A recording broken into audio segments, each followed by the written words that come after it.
Chapitre 11. Oui, le bonheur et la grâce m'accompagneront. Tout au long de l'étude de ce psaume, nous avons mis continuellement l'accent sur les soins que le berger attentif donne à ses brebis. Nous avons souligné l'importance de ses efforts diligents et de son labeur pour le bien-être du troupeau. Les bienfaits dont celui-ci jouit, sous sa garde aimante, nous ont été clairement dépeints.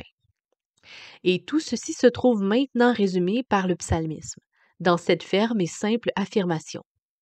Oui, le bonheur et la grâce m'accompagneront tous les jours de ma vie.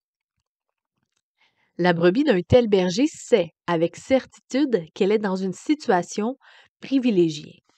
Quoi qu'il advienne, elle est assurée qu'il y a toujours bonheur et grâce pour elle. Son maître est bon, intelligent, compatissant. De quoi devrait-elle se préoccuper? Bonheur et grâce lui viendront des mains expertes et aimantes de son berger. Ceci est plus qu'une simple affirmation. C'est la proclamation d'une confiance implicite en celui qui dirige sa marche et sa destinée. Combien de chrétiens ont-ils vraiment ces sentiments vis-à-vis de Christ? Très bonne question. Combien parmi nous sont persuadés que quoi qu'il arrive dans leur vie, bonheur et grâce les accompagneront? Naturellement, il est facile de parler ainsi quand tout va bien. Si ma santé est excellente, si mes affaires sont prospères, si ma famille est heureuse, si mes amis m'aiment bien, il m'est difficile de ne pas dire oui, le bonheur et la grâce m'accompagneront tous les jours de ma vie. Mais qu'en sera-t-il si je perds ma santé? Que dirais-je si je suis réduit à l'impuissance, comme je l'ai été devant la compagne de ma vie, devant la compagne, c'est ça, de ma vie, se consumant lentement dans d'affreuses souffrances? Quelle sera ma réaction si je perds ma situation? Si l'argent ne peut suffire au règlement des factures? Qu'arrivera-t-il si mes enfants ne réussissent pas leur examen ou s'ils fréquentent de mauvais compagnons? Que dirais-je si soudain, sans raison apparente, mes amis me font défaut et se détournent de moi? Toutes ces épreuves permettent de juger de notre confiance en la sollicitude de Christ.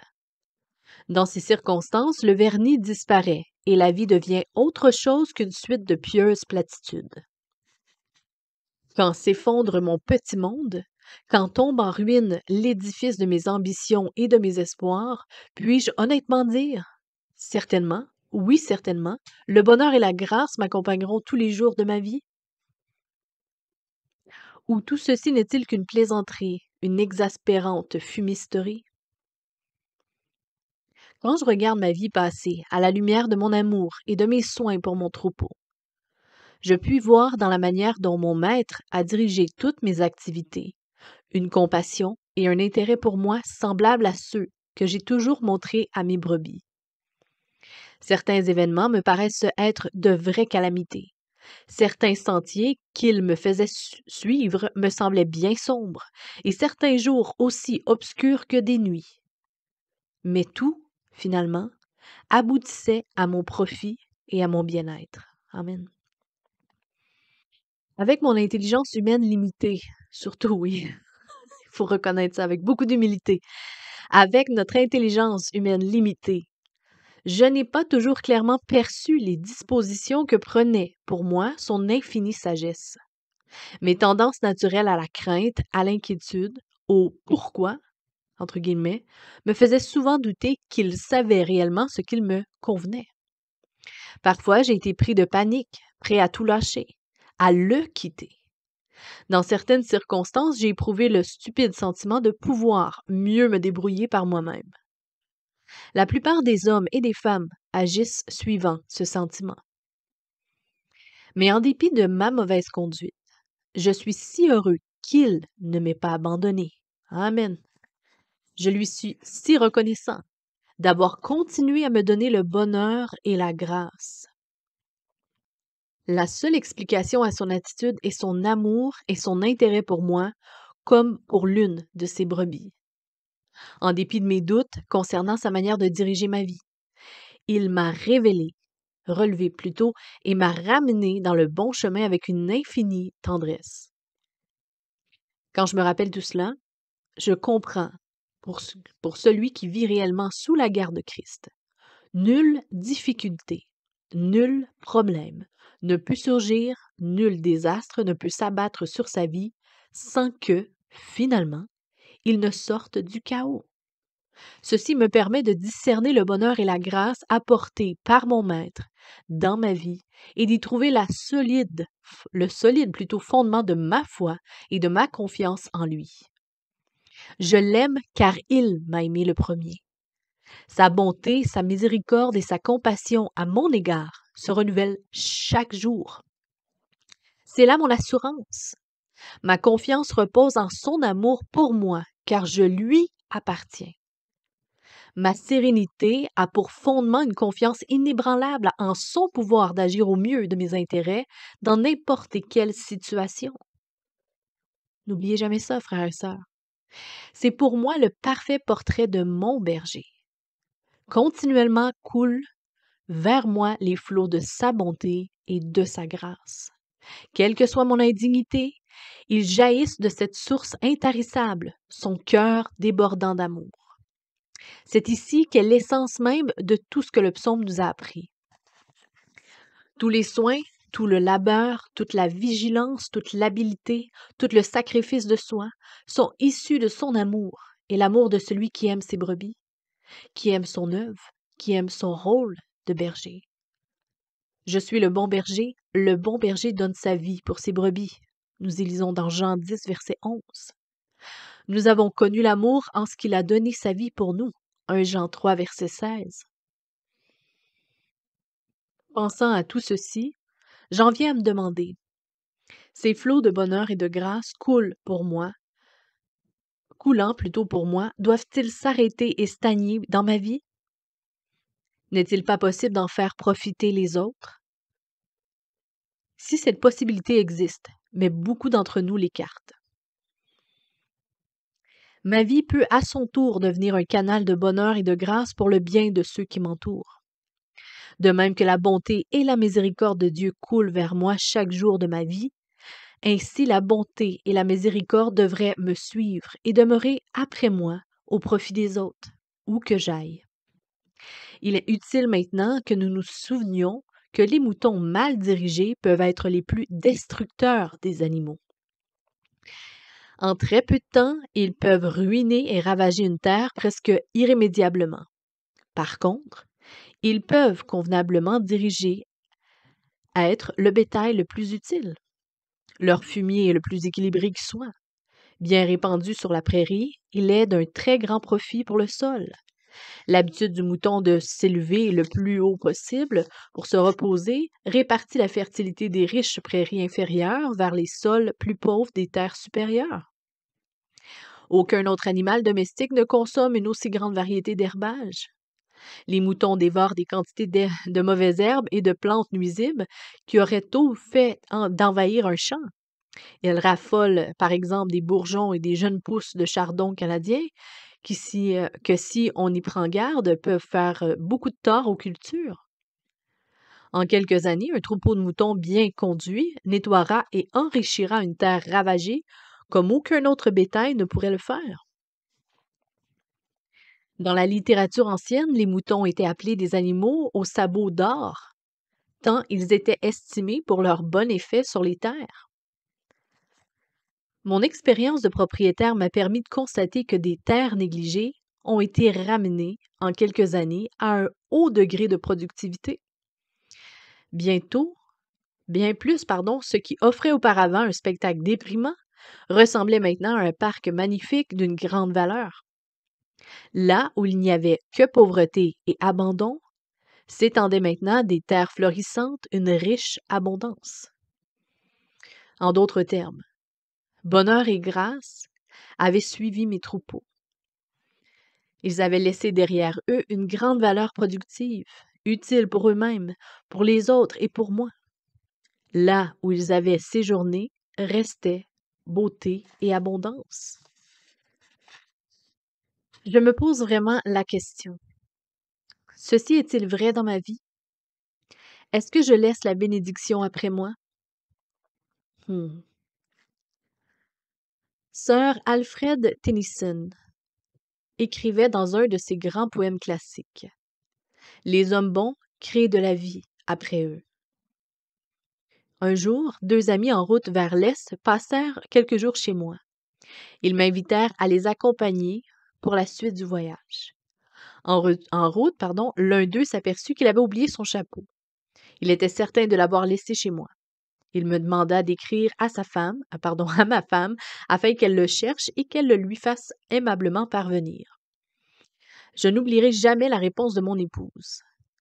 J'ai retourné la maison de fond en comble sans trouver trace de chapeau.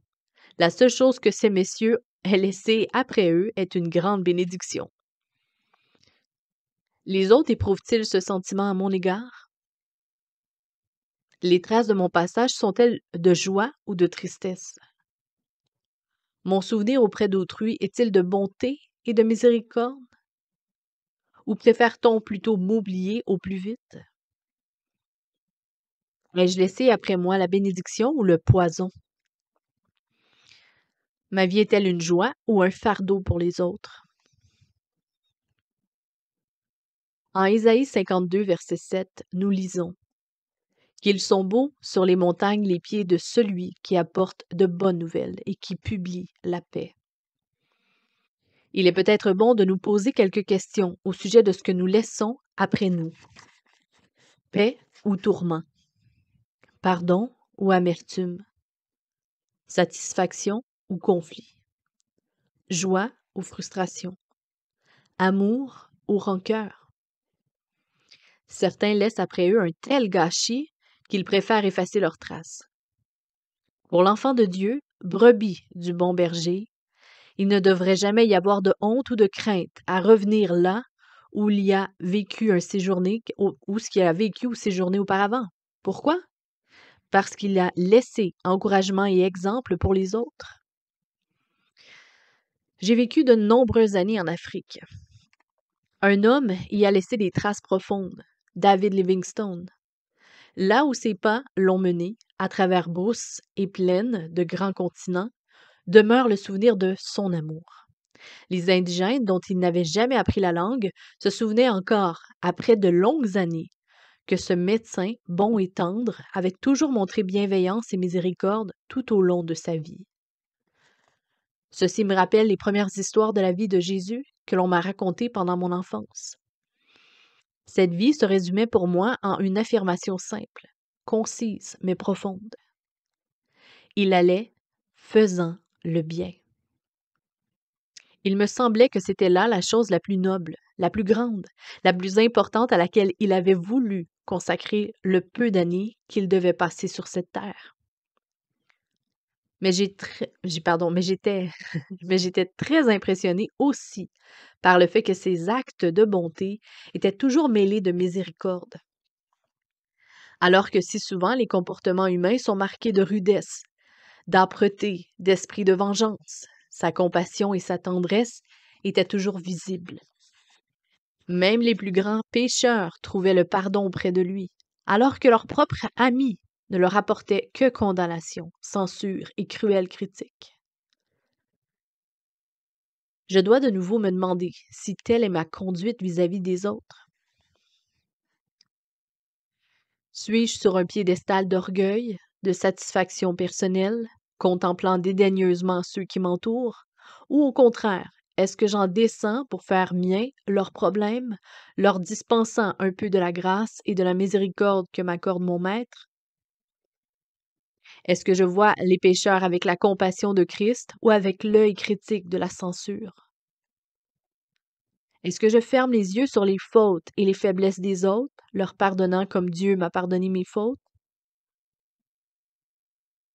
La seule mesure réelle et pratique de mon appréciation de la bonté et de la miséricorde de Dieu à mon égard est ma disposition à témoigner aux autres, moi aussi, de la bonté et de la miséricorde.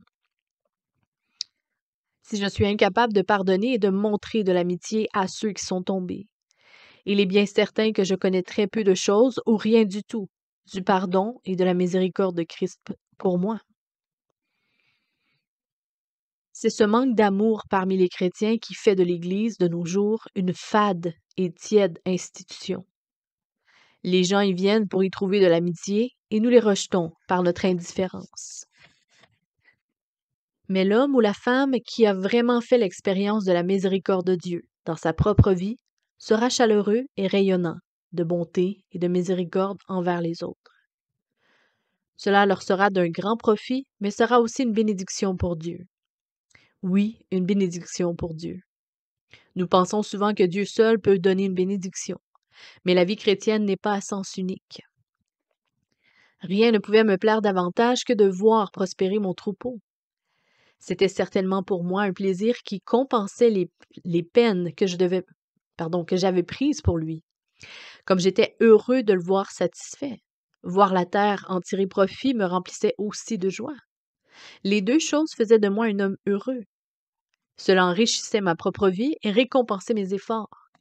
Je recevais par ce moyen pleine compensation pour tout ce que j'avais engagé à la tâche. Nous oublions souvent que notre berger désire aussi être satisfait. Nous savons qu'il retire satisfaction de son travail. Il déverse sur moi les trésors de sa bonté et de sa miséricorde, et éprouve de la joie de voir ses grâces rejaillir sur les autres à travers moi. Il est alors satisfait.